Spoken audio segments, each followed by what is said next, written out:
시청자 여러분 안녕하십니까. 윤영걸 대표님의 유구유원 코너입니다. 요즘 참 근데 입이 있다고 말을 하는 게면 이게 제대로 말을 하면 찍히고 또 말을 안 하면 좀 비겁한 것 같고 그래서 참 요즘 같은 시대에 이 양심이 있는 사람은 살기가 아주 불편할 것 같아요. 그러니까 직원을 한다는 게 참 어렵고 조직에서도 지금 뭐 삼성전자 같은 데는 임원수를 10% 줄인다잖아요. 줄이면서 나가는 사람들이 다 직원 많이 하는 사람들이 많아요. 아이고 참. 직원 많이 하면 믿거든. 그래서 우리 황 소장님이 뉴스 브리핑을 통해서 우리나라를 위해서 직원을 많이 하는 거는 뭐 굉장한 용기죠. 가끔 이제 화를 내시는 거는 황 소장님이 용띠잖아요. 용띠가 옛날에 영린이라고 있잖아요. 왕의 목에 비닐이 거꾸로 달렸는데 그거를 건드리면 그렇게 화를 낸대요. 그래서 황 소장님이 용띠라 이렇게 화를 내는 것도 어찌 보면 대의명분이 있는 거다 이렇게 생각합니다. 어느 날 제가 안 보이면 영린을 건드려서 그렇게 생각을 해주십시오. 안 그러면 제가 또 어느 날 그냥 갑자기 얌전해져 가지고 이렇게 말을 하나만 이야기를 하면 그때도 그리 됐다 생각을 해주시면 됩니다. 저는 뭐 부드럽게 얘기하는데도 송년회에서 동창들이 만나면 또 그렇게 그 말은 맞는 얘기인데 맞는 얘기를 해도 되냐? 뭐 너는 뭐 옛날 거 뒤지면 구린 거 없냐? 뭐 이렇게 얘기하는 사람도 많고 또 어떤 친구는 화장실에서 제 손을 잡으면서 나중에 아내도 좋으니까 배신은 하지 말아라 이렇게 손을 잡아주는 친구도 있었습니다. 배신을 하지 말아라? 그건 무슨 말입니까? 갑자기 획 돌아서 180도 돌아서 이제 나팔수가 되거나 뭐 이런 식의 행동을 하지 말아라. 뭐 그런 어떻게 보면 동창이니까 뭐 할 수 있는 얘기죠. 그런 사람들 우리 과거에도 많이 봤지 않습니까? 저는 그래서 그냥 동창 모임도 잘 안 나가고 또 저보고는 오라고도 안 합니다. 그렇게 살고 있습니다. 청와대가 지금 장관들 세종시에 며칠을 근무하느냐 조사를 갖다가 실태 조사를 했다 이런 말들이 지금 나와요. 그 장관들이 아무래도 세종시는 가기 싫고 주로 서울에서 문대니까 세종시를 올려놨는데 거기는 쫄병들만 남아있고 또 조금 고위급은 출퇴근하거나 출퇴근하죠. 그러면 뭐 혼자 가 있다가 금요일 날 그냥 점심만 먹고 후다닥 서울에 입 만들어서 일찍 올라와 버리고 그래서 이게 세종시가 지금 유령 도시가 되어가고 있다. 그러니까 세종시가 일이 제대로 안 되는 거죠. 장관들은 뭐 국회에도 불려 나오기도 하고 뭐 제가 주로 만나는 사람이 서울에 만나니까 서울에 사무실 하나 두고 있습니다. 그러니까 주로 서울로 오고 있죠. 그러니까 얼마나 이 행정부가 지금 비능률적인가. 저는 노무현 대통령이 제일 잘못한 게 그 수도를 세종시로 한 걸 잘못한 거로 봐요. 뭐 저도 고향이 충청도지만 저는 제 고향 쪽으로 오는 거 저는 반대했습니다. 이 수도권을 왜 함부로 이렇게 결정하냐 말이에요. 정치적인 논리에 따라서 저는 반대했고 하지만은 이왕 세종시로 결정이 됐으면 청와대나 국회가 가야 될 거 아니에요? 뭐 청와대 국회부터 가서 주저앉아 있어요. 가서 가야 되잖아요. 근데 가만히 있어요. 그리고서 이 비율, 비효율, 거리에서 고속도로만 맡기잖아요. 그러니까 충청도 사람들이 사실 데모는 잘 안 합니다. 시위를. 그러니까 옛날에 행정도시부터 국회 분원부터 여러 가지 자극하는 일들이 많았는데 그냥 가만히 있는데 제가 보기에는 잘못하면 언젠가는 또 터질 수도 있지 않느냐 생각이 듭니다. 그것도 지금 들리는 이야기는 지금은 뭐 조치현역입니까? 근데 역을 또 하나 더 만든다고. 그렇죠. 그러면 자꾸 만들다 보면 이제 서울 지하철역처럼 이제 KTX가 스타트했다가 그냥 속도가 올라가기도 전에 또 여기고 이렇게 출발 브레이크 이렇게 완행열차가 되는 거죠. 그럼 지금 화가 난 게 총리가 세종청사에 가서 회의를 주재했는데 회의실에는 장관 2명이 오고 16명이 화상회의로 서울에서 나타났다. 그러니까 뭐 그래서 총리가 막 화를 내고 질책을 했던 모양입니다. 네, 이낙연 총리가 뭐 질책도 하고 권위를 세우고 위계질서를 세우고 하지만 장관들이 어떤 사람입니까? 누가 힘 있는가는 다 알죠.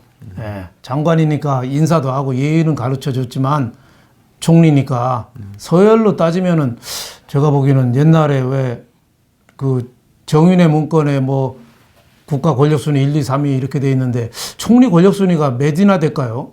저는 10위권 밖에 있을 것 같은데요. 저는 총리는 저는 한 20위권이 넘어갈 거라고 봅니다. 실질적인 총리의 서열이. 이낙연처럼 총리하면 정말 총리하기 쉽죠. 가끔 가다가 청와대에서 임종석이 문재인 모시고 그냥 저녁에 소주 한잔 하다가 형님도 오세요. 그러면 뭐 또 가가 그냥 같이 마셔주고. 그래서 뭐 이제 이번 총리는 애꿎은 그냥 밑에 쫄병 공무원들한테나 고함 지르고 또 야당원들한테는 고함 잘 지르대요. 그런데 정작 청와대를 향해서는 그렇게 해서는 안 된다라든지 말을 한번 하는 걸 못 봤어요. 그러니까 내각에 대해서 인선하고 해임하고 할 때 총리가 하게 돼 있잖아요. 네, 그러면 이번에 문제가 생겨가지고 아무것도 안 하고 있잖아요. 아무것도 그러니까 안 하고 있죠. 중요한 건 안 하고 결정적인 관심 있을 때 한마디 해서 좀 관심 좀 끄는데 일본 사람들이 많이 쓰는 말이 누레오찌바라는 말이 있습니다. 누레오찌바. 젖은 낙엽. 예. 낙엽이 빗자루질을 하면 물 묻으면 잘 안 쓸려져요. 네, 맞죠. 땅바닥 나가도 안 나가고. 나가고 그래서 복지부동이 좋아요. 예, 그래서 왜 기업에서도 안 나가고 버티는 사람은 누레오찌바라고. 아, 땅에 그냥 여기 낙엽에 물이 묻어가지고 세멘트에 딱 붙어 있으면 그 가스 죽기 전에는 진짜 퇴직하고도 왜 안 나가고 뒤에 와이프 마누라 뒤에 졸졸 따른 사람 누레오찌바라고 하거든요. 그래서 이낙연 총리가 본인은 뭐 대권 꿈에 부풀어 있을지는 모르지만 제가 보기에는 자칫하면은 누레오찌바 소리를 들을 가능성도 있다. 젖은 낙엽이 될 수도 있다. 총리는 하루라도 뭔가 분명하게 할 건 해야지 저렇게 뭐 어정쩡하게 하는 거는 저는 그렇게 좀 좋아 보이지는 않습니다.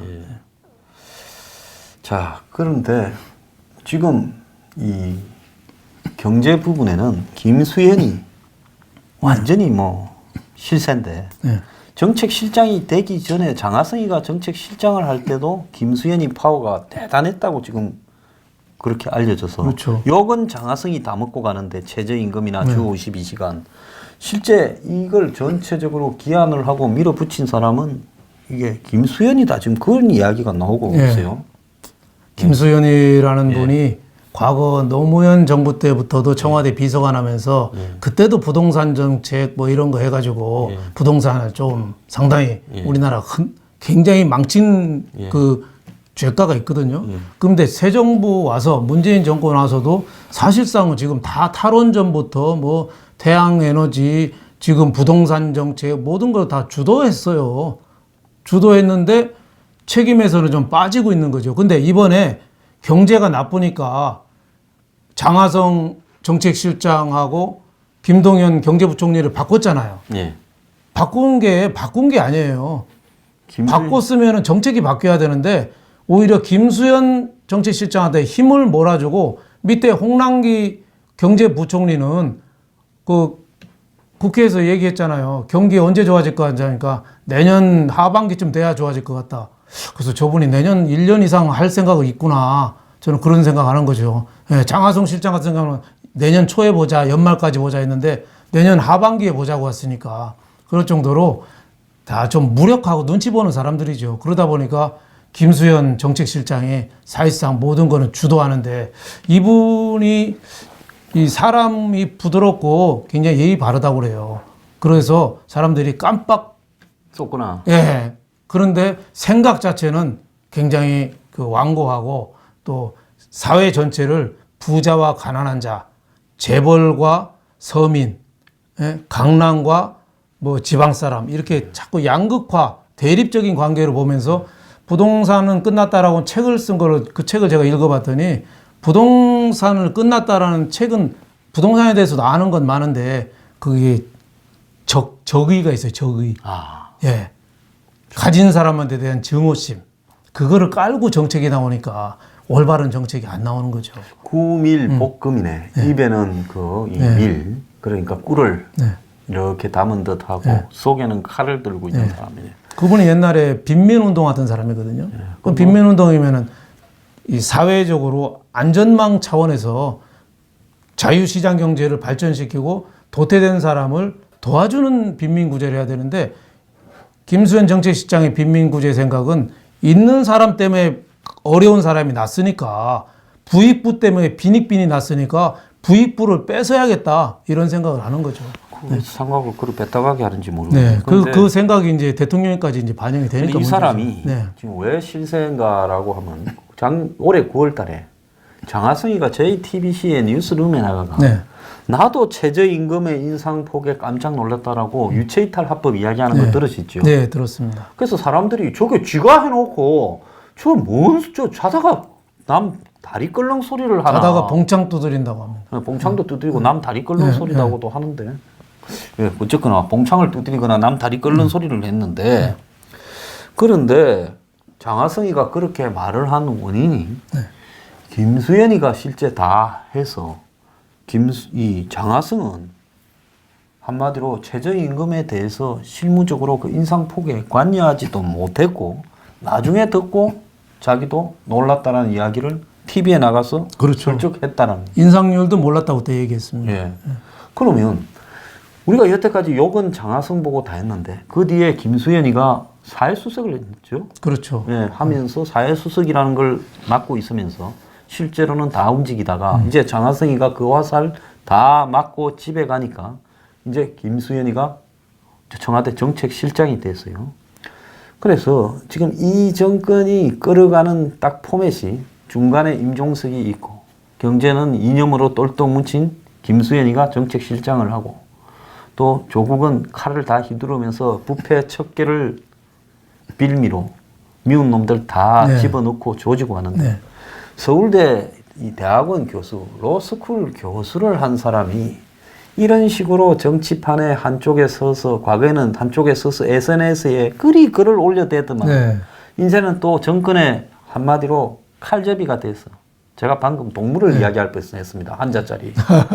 개 일하려다가 아이 그렇게 하면 안 되고 스승님께 그 정권의 칼잡이가 돼서 저렇게 칼을 휘두르는데 사람이 이제 제가 볼 때 정권이 바뀌면 여태까지는 좀 봐준 게 화이트리스트 이런 건 좀 봐줬잖아요. 그렇죠. 왜냐하면 블랙리스트는 뭐 여태까지 잡아서 넣기도 했지만 내 좋은 놈을 좀 더 밀어줬다 이런 거 갖고는 안 넣는데 이 정권은 넣었잖아요.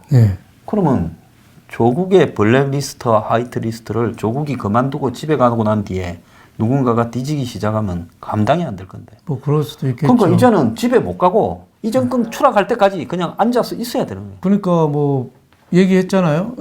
얻어맞을 때까지 얻어맞고 자연인으로 돌아가겠다. 뭐 이런 얘기했는데. 자연인이 아니라 잘못하면 대학을 다시 한번 더 가지 않겠습니까? 근데 지금 정권이 들어와서도 청와대에서 검찰 쪽에 개입을 안 하냐. 제가 어느 장관 출신한테 얘기를 들어봤어요. 검찰 인맥이 두터운 사람한테. 일단 직접적인 수사 지시는 안 한대요. 근데 인사권으로 한대요. 그러니까 하는 거라는 거죠. 아, 그럼요. 인사를 해버린대요. 안 하면. 인사로 수시로 하니까 인사권이 사실 더 무서운 거잖아요. 사실 사람을 다루는 건 돈하고 인사 아닙니까? 근데 인사를 하고 있다니까 지금도 내내 이렇게 작용이 되는 거죠. 아까도 그래서 청와대 정책실장 뭐 얘기했지만은 지금 문정치의 3대 특징이 아까 얘기했잖아요. 비서 정치하고 끼리끼리 정치하고 또 원리주의, 교조주의 정치니까 자기끼리 생각이 같은 사람이 김수현 정책실장이 노무현 때부터 있던 비서실에 있었던 사람이니까 그 청와대에 인맥이 얼마나 두텁겠습니까? 그 대통령이 신임을 받고 있으니까 자동적으로 힘이 좀 몰리고 있는 거죠. 그러다 보니까 대통령이 좀 거꾸로 생각하고 있는데 제일 거꾸로 생각하는 게 또 3가지가 있는 것 같아요. 뭡니까? 소득주도 성장이 아니라 그걸 말을 바꿔야 됩니다. 성장주도 소득으로. 성장주도 소득주도 성장이라는 말이 임금 올려주는 거 갖고 어떻게 성장이 됩니까? 그건 분배죠. 그러니까 성장주도 소득. 성장이 돼야지 그만큼 소득이 커진다는 거예요. 그러니까 말을 바꿔야 돼요. 대통령이 거꾸로 생각하고 있어요. 예. 소득 주도 성장이 아니라 성장 주도 소득이다. 그리고 평화가 경제다. 이거 답답합니다. 평화가 경제다. 예? 그 저기 경제 전문이시니까 예. 지금 좌파 진영이나 이 정권 편을 드는 사람을 물어보면 통일이 대박이다. 그리고 북한에 엄청난 지하 자원이 있어서 북한하고 통일이 되면 또 북한하고 이렇게 경제적으로 협조할 수 있는 통일이 안 되더라도 그런 사이가 되면 북한이 한국을 먹여 살릴 거다. 그리고 북한 놈들도 이제는 또 그런 소리 하잖아요. 우리가 너네 경제 살려준다고. 그런데 내가 이해가 안 가는 게 북한하고 중국하고 땅 밑으로나 다 이렇게 살림이나 자연 생태가 이렇게 연결이 됐어요. 그럼 북한에 그렇게 희토류나 희귀 자원이 많으면 북한 인근한 중국, 그러니까 백두산 주변이나 또 러시아 뭐 훈춘이나 막 이런데 다 온 사방에 막 캔다고 난리가 나고 광물 산업이 발달할 건데 그거 조용하잖아요. 근데 북한에만 거기에 숨어 있어요? 네, 북한이 어떻게 대박이 될 수 있나요? 그다음에 돈을 낼 힘이 있나요? 그래서 말입니다. 네, 뭐가 있나요? 북한이 구매력이 있어요? 네, 아무것도 없는. 전혀 없잖아요. 우리 철도 도로 가설해지면은 북한이 돈 낼 생각 할까요? 아, 우리가 돈 낼 테니까 월세 해주시는가요? 지금 엊그제 신문에 보고 내가 놀랐어요. 철도 조사하러 간 사람이 철도를 타고 신의준이 뭐 저기까지 간다 했는데 중간에 100km쯤 철도가 없어서 일제시대 때 놔줬는데 이제 철도가 끊어져 버린 거예요. 네? 중간에 중간에 뭐 걸어가고 산사태가 생겨갖고 버렸어. 그래서 일제시대 때도 철도의 시속이 우리가 뭐 영화 보면 일제시대 때 기차 타고 가는 장면 나오잖아요. 한 4, 50km는 됐을 건데 무슨 놈의 철도가 시속이 20km라고. 그러니까 제가 보면 평화가 경제다라는 생각은 말을 바꿔야 됩니다. 경제가 평화답니다. 경제가 좋아져야지 우리 방위 산업도 키우고 여러 가지 국제 협력도 받고 우리가 잘 살게 돼야지 평화도 오는 거죠. 지금 평화가 어떻게 경제예요? 평화가? 옛날에 베트남 거꾸로죠. 보면 이 베트남에 미국이 지원을 다 해주겠다 해서 세계 한 4위 정도의 이 방위력을 갖춰줬다는 비행기나 탱커가. 그런데 그때가 딱 닉슨이 이제 이렇게 발 빼자마자 70 뭐 그 한 3년에 하야해버리고 그 다음에 또 터진 게 이 5.1 1차 위기가 터졌지 않습니까? 중동에서. 그러니까 미국이 베트남에 준다는 돈을 안 줘버리니까 그야말로 막 베트남 경제가 시들시들해지면서 이 기름을 못 나가 비행기도 못 날고 탱크도 못 가다가 세계 4위의 군사력을 가지고 완전히 망가져 버렸지 않습니까? 그러니까 경제가 평화가 돼야죠. 지금 우리가 그나마 미국하고 이렇게 관계가 있는 것도 우리 경제력이 있기 때문에 중국한테도 무시는 당하지만 중국이 우리를 함부로는 못하는 게 우리가 경제력이 있기 때문에 그죠. 우리 부품이 중국에 가서 중국에서 또 미국으로 수출하잖아요. 그런 게 더 두터워질수록 우리 평화는 더 공고해지는 거죠. 그러니까 일본을 보면 일본이 지금 세계 3위, 독일보다도 GDP가 훨씬 좀 많더만요. 그래서 일본이 독일보다 더 경제력이 크다. 근데 저런 일본에 있어서의 군사력이나 이런 것이 만만찮지 않습니까? 일본은 세계에서 누가 침략을 할 수 있겠습니까? 아무도 못하죠. 아무도 못하겠죠. 그 경제가 그렇죠. 평화한 거 아니겠습니까? 그렇죠. 경제가 평화죠. 그러니까 소득 주도 성장이 아니라 성장 주도 소득이 돼야 되고 평화가 경제가 아니라 경제가 평화라는 생각을 해야 되고 또 공정경제 얘기하잖아요. 공정경제. 공정경제가 아니라 자유시장경제가 돼야 됩니다. 공정경제는 절차는 좋아요. 근데 공정경제를 하려고 기업을 착취했다고 하고 있는 사람이 착취했다고 하고 있는 사람 없는 사람 편가르기로 해서 억지로 세금으로 있는 사람을 뺏어서 최저임금도 올리고 노동 조건도 바꾸고 모든 걸 바꾸면 이게 공정경제가 안 되는 거죠. 그러니까 잘 하겠다. 국민을 골고루 잘 살게 했다는 목표는 괜찮은데 그거는 공정경제가 아니라 자유시장경제가 돼야 됩니다. 그래서 남미에 칠레하고 베네수엘라가 있습니다. 베네수엘라가 과거에 강대국이었거든요. 석유가 나가지고 굉장했죠. 지금은 거지 나라가 됐어요. 올해 마이너스 18% 성장. 물가가 250만 % 올랐어요. 칠레가요. 올해 4% 성장하고 물가는 2.9% 안정적이에요. 칠레는 한때 군부 네. 독재를 했지만 좌파 대통령을 몰아내고 네. 미국의 그 시카고 대학에 그렇죠. 아예크 네. 좌파의 이 교수들이 가서 성장 모델을 짜줬어요. 그래서 그 독재하는 피노체트 장군의 네. 독재하에서 칠레는 시스템이 네. 미국이나 유럽 이런 선진 경제 시스템을 갖추면서 지금 그것이 그 피노체트가 무슨 처벌 받는다 이래 사타가 죽어버렸지 않습니까? 네. 물러나고. 그런데도 칠레에 엄청난 도움을 준 거죠. 네.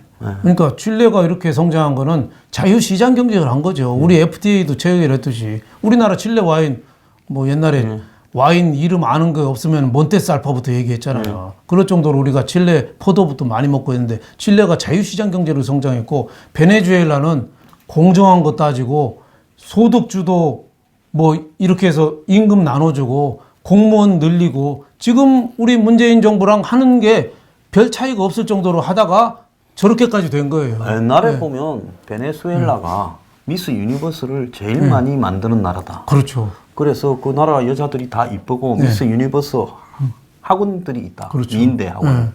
그런데 지금 베네수엘라 여성들이 전부 몸을 판단해요. 이웃 콜롬비아나 브라질에 가서. 그렇죠. 그 나라가 망하면 남자는 도둑놈이 되고 여자는 몸 판단하는 거예요.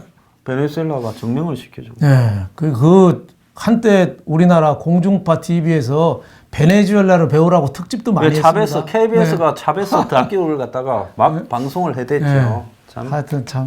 기가 찬 이야기입니다. 다 멀지도 않은 이야기인데. 네.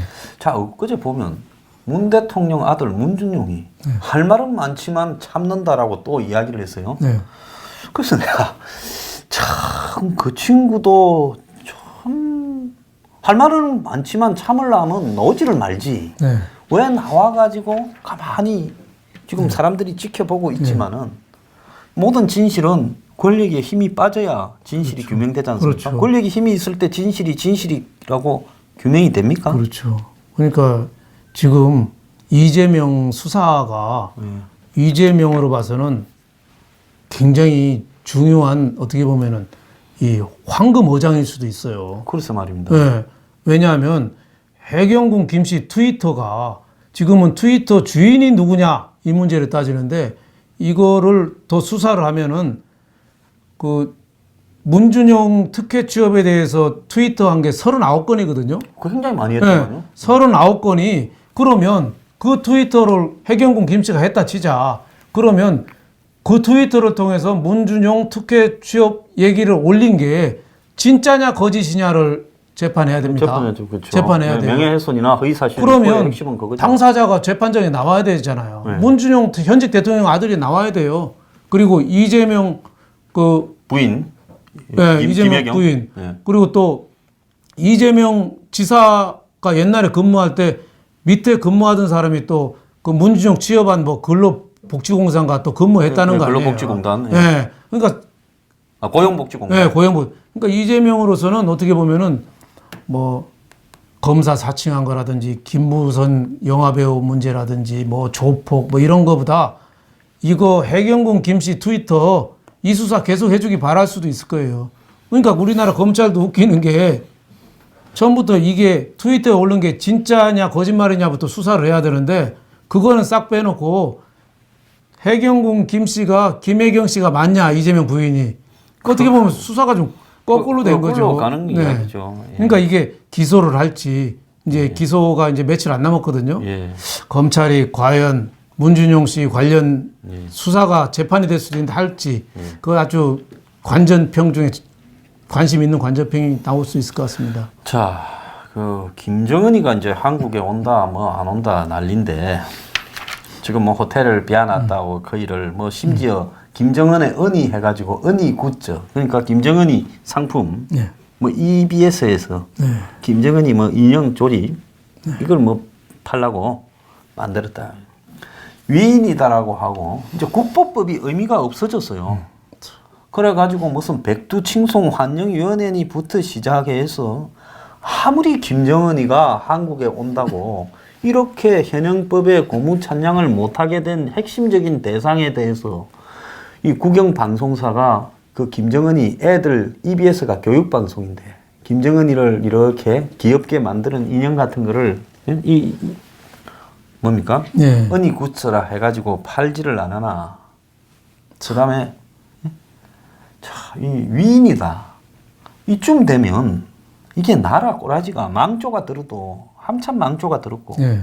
국정원이라는 저런 조직은 이제 뭐 있을 필요가 없는 상황입니까? 그렇죠. 뭐 지금 국가보안법이 엄연히 살아있고 한데 예. 저렇게까지 우리가 해야 되는지 저렇게까지 우리가 진짜 정신줄 놓고 있는 거죠. 예. 정신줄 놓고 있는 거예요. 그 탓은 우리 지도자 탓이 크다고 봅니다. 예. 참 좋은 사람이고 솔직한 사람이고 다정다감한 사람이라고 이런 얘기하니까 그런 영향이 미치는 거죠. 그러니까 협상이나 이런 데는 서로 냉정해야 됩니다. 6.25 전쟁도 겪었고 지금도 거지 나라지만 한민족을 없애버릴 수 있는 핵을 갖고 있잖아요. 예. 그럼 우리가 좀 더 냉정하게 생각해야 되는데 거기에 대해서 이렇게 분위기를 몰고 간다. 위인이다. 이런 식으로 하는 거는 정말 참 걱정도 보통 되는 게 아니죠. 저 한방으로 이제 지지율이 하도 하락을 계속 하니까 뭐 이제 뭐 오늘 중앙일보 지지가 47.1이 나오고 그 다음에 무슨 뭐 지금 보름도 더 전에 그 조원 CNI인가 하는 데서는 41%가 나왔고 또 지난 주말에 거기 뭡니까? 그 여론조사 공정이라는 데는 31.6까지 나왔어요. 네. 그러면 이제 지지율 방어가 뭐 거의 어려운데 이 정권이 김정은이 데려와 가지고 그냥 지지율 한 방에 방어하고 또 한 20%좀 올리려고 생각을 하는데 이번에도 그렇게 또 이 평양 전번에 회담처럼 10월을 하면 지지율이 또 철없는 국민들이 박수를 치면서 한 15% 20% 올라갈까요? 뭐 일시적으로는 뭐 올라갈 수도 있겠죠. 예. 지난번에 그 대통령이 아르헨티나 정상회의 G20이 끝나고 비행기 안에서 내정 경제 문제는 질문받지 않고 외교만 한다는 게 김정은 얘기하려고 한 거 아니에요? 그렇게 하고 그러니까 그때부터 이제 바람을 이제 몰고 가는 거죠. 물론 뭐 김정은이가 올지 안 올지 물론 뭐 상당히 오는 걸로는 기대는 하는 모양인데 그거를 갖고 이제 끌어보겠다는 그런 전략도 상당히 있는데 실제 올 수 있을까? 저 그러니까 사람은 저는, 그거 이 선불이고 네. 현금이고 네. 카드나 뭐 어음도 안 받는 사람 아니에요? 네, 그렇죠. 김정은은? 예, 뭘 내놔야 되는데 네. 대북 이번에 트럼프랑 얘기한 게 그렇잖아요. 대북 제재 유지한다. 네. 예. 그러니까 북한 철도도 여태까지 착공식이라고 평양 선에서 있거든요. 착공식. 근데 비행기 안에서 착공식을 말을 바꿨습니다. 착수식이라 했죠. 착수식이요. 세상에 착공식하고 착수식하고 저는 우리나라 국어사전을 새로 만들어야 될 것 같아요. 착공은 공사를 시작하는 것에서 삽을 든 거고 착수식은 삽은 안 들었는데 뭘 시작하는 시기다. 공사용 장갑 정도는 끼인 거? 뭐 그 정도로 나눌 수 있을까요? 공사용 장갑 정도 끼인 거? 그리고 준비 체조 정도 끝난 거? 이 정도가 착수식하고 착공식인지 저는 지금 김정은이도 와도 당장에 얻을 게 없는데 너무 우리가 어음만 남발해가지고 실질적으로 이루어지도 못하면서 우리만 더 코너에 몰리는 거 아닌가 그런 생각이 듭니다. 이게 사람이 외상으로 거래가 되는 사람은 지속적으로 외상을 하는데 한 번도 외상을 안 했어요. 자, DJ 때는 4억 5천만 불, 네. 정부 돈도 1억 불이 있었다. 그러고 또 노무현 전 대통령 때는 그때 당시 아프간 인질 석방 자금이 일부가 글로 갔다. 뭐 그렇게 기자도 썼고 저도 어디 들었어요. 그렇게. 근데 그거 뭐 말해도 고소도 못 해요. 왜냐하면 따져봐야 되니까. 그런데 그러면 이 정권에는 유독 외상 없이 현금 박치기 하던 이 패밀리 비즈니스 집안에서 갑자기 외상 거래를 시작해서 자, 평창 올림픽 때 오는 것도 외상. 김여정이 온 것도, 김영남이 온 것도, 김영철이 온 것도 외상. 또 그 이후에 특사가 올라간 것도 외상. 판문점 선언을 한 것도 외상. 다 외상으로. 그렇죠.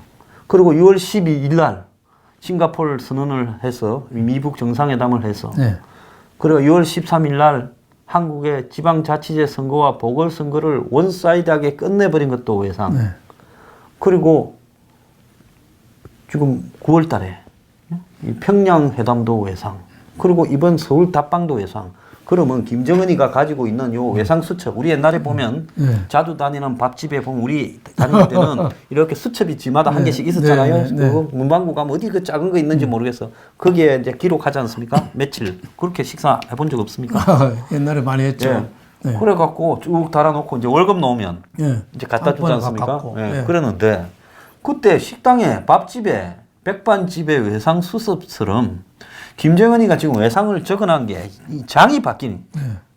근데 김정은이가 왜 문재인한테만 이렇게 외상을 줄까요? 아니면 외상이 아니라 무슨 뭐 만경봉호가 쓸데없이 또 배를 타고 오더만은 그거다가 실어 보냈는지 무슨 귤박스가 북한에 200톤이 갔는데 그거다가 뭘 좀 실었는지 툭 안 하던 짓거리를 외상을 갖다가 문정권에만 유독하고 있어요. 네. 지금 뭐 대북 제재 틀 속에서 워낙 엄하기 때문에 뭐 김정은도 어떻게 뭐 현찰 달라 소리는 좀 못하지 않겠느냐 이런 생각도 들고 또 우리가 모르게 또 상당히 지원된 거는 그거는 좀 시간이 지나가야지 드러나지 시간이 지나가야 않겠느냐. 다 뭐 나오겠죠, 지금은 뭐 그죠? 예, 우리가 알 바가 없죠. 알 수가 없죠. 뭐 그거 안다 하는 순간에 네. 잡혀가니까 네, 뭐 여러분 열심히 사십시오. 네. 저는 갑니다 하고 네. 잡혀가요. 가짜 뉴스 또 유포자로 뭐 귤박스에 뭐가 들었을 수도 있다 하면 또 가짜 뉴스로 또 되니까 우리가 합리적인 의심 추론은 할 수 있대 뭐 증거가 없으니까 증거 없습니다. 예, 그 조금 더 기다려 봐야 된다. 하지만은 여태까지 대북 관계 김정은의 북한의 스타일로 봐서 남한의 평창 올림픽부터 지방선거부터 많이 공헌했다고 자부할 텐데 거기에 대한 그 인출 요구는 언제든지 나올 수 있다 이런 생각이 듭니다. 그러니까 지금 쇼로 하면 쇼가 이렇게 이제 쫙 열리면서 처음에 나와가지고 예. 김정은 가수가 노래를 한 곡 조용필이지 딱 한 곡 부르고 갔어요. 그러다가 이후에 무슨 뭐 3류, 2류 가수들 나오고 하니까 분위기가 쫙 가라앉았어. 또 나왔어. 지금 뭐 쇼를 한 서너 시간 하는데 예. 거의 뭐 이 김정은이가 가끔씩 출연해야 쇼가 이렇게. 근데 이제는 막 손님들이 일어나서 가고 하이 고마해라 이제 빨리 끝내라 재미없다 이러는데 또 한 번 나와야 돼. 네. 근데 외상으로 오늘 저녁에 올라갈 때 이 차에다가 스타렉스에 돈다발을 신지 않고 저렇게 또 외상 출연을 해서 이 망하려고 하는 쇼를 또 살려주는. 네. 그러니까 또 앞으로 일이 어떻게 옛날에 그 김종인 그 민주당 비대위원장이 문 대통령하고 결별하면서 그런 얘기 했잖아요. 문재인 대통령은 얘기할 때 녹음기를 대놔야 된다. 나와서 또 말이 다를 수도 있다. 그러니까 김정은도 또 배신감을 느낄 수 있는 거죠. 그러니까 같은 소통을 해도 서로 아하고 어하고 잘못 들린 거죠. 요새 좀 썰렁한 개그 하나 있던데. 하나 하십시오. 예. 이몽룡하고 성춘향이가 이몽룡이가 성춘향 손을 잡고 으슥한 대로 데리고 갔대요. 풀러 사이드. 예.